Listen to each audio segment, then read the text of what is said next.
Para o poder proletário, nem a direção colegiada nem a individual são o princípio único e incondicional da construção organizativa. Em partes distintas da direção, para diferentes órgãos e sob diversas condições históricas, pode ser diferente o significado de um ou outro princípio.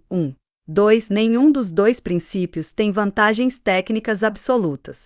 A direção individual não é, em geral, a forma mais simples de direção. No entanto, a direção colegiada tem a seu favor um equilíbrio total de decisões. Sob determinadas condições, a atividade de um colegiado, organização colegiada, é tão precisa, rápida e enérgica como a atividade de um único administrador. 3. Do ponto de vista sociopolítico, a direção colegiada possui algumas vantagens que fazem dela o mais importante princípio de construção organizativa soviética e fomentam, no atual período de trabalho militante, sua perseverança e consolidação.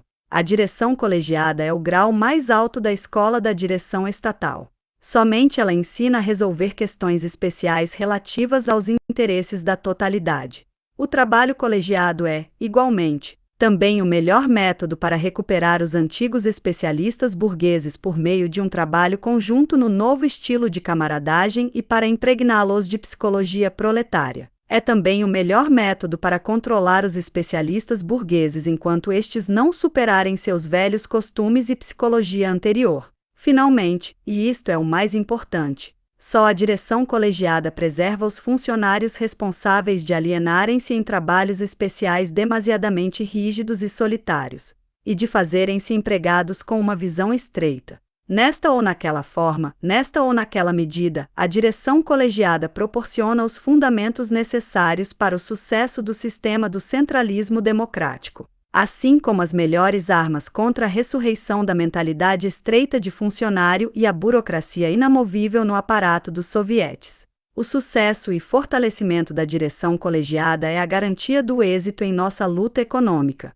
que somente pode se realizar na conexão dos métodos militares com a iniciativa criadora dos trabalhadores conscientes. 4. Inclusive se o PCR limita a direção colegial frente às condições do momento atual e se decide por seu caráter militar, o que garante precisão, rapidez e intensidade ao trabalho, não deixa de reconhecer, sem reserva alguma, a direção colegiada como princípio de organização de todos os fundamentos que dá unidade ao aparato da ditadura proletária. Por isto, a todos os órgãos da direção administrativa aos quais correspondam decisões principais e de muita responsabilidade, por exemplo, comissários, presidências de comitês executivos, seções e instituições igualmente importantes, se organizam, de acordo com a decisão do 7º Congresso dos Sovietes, sobre bases de direção colegiada limitada. As organizações de menor importância no aparato de sovietes, que por indicação dos órgãos diretivos realizam simples funções técnicas, se atêm ao princípio da direção única. B. Todos os órgãos cimeiros da direção econômica seguirão os mesmos princípios: presidência do Conselho Econômico Supremo, seções, comitês principais e centros, conselhos de economia de governo e suas seções, alta administração e administrações zonais das fábricas industriais. C. A direção única das fábricas e obras, em vista das atuais relações técnicas, econômicas e sociais inseguras, e da incompetência dos melhores diretores técnicos na resolução das novas e complicadas tarefas econômicas e sociais que surgem de uma mudança revolucionária, não garante de modo algum uma direção precisa e eficiente. Fábricas e obras, que são centros naturais das massas proletárias e escolas naturais para o aprendizado da arte da direção, devem conduzir-se segundo o princípio da direção colegiada limitada.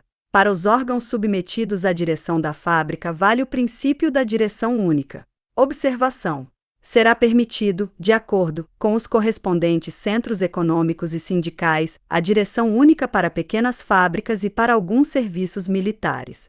No último caso, pressupõe ser imprescindível que os serviços tenham os dirigentes que mais se sobressaem e uma organização correta do aparato técnico e de aprovisionamento.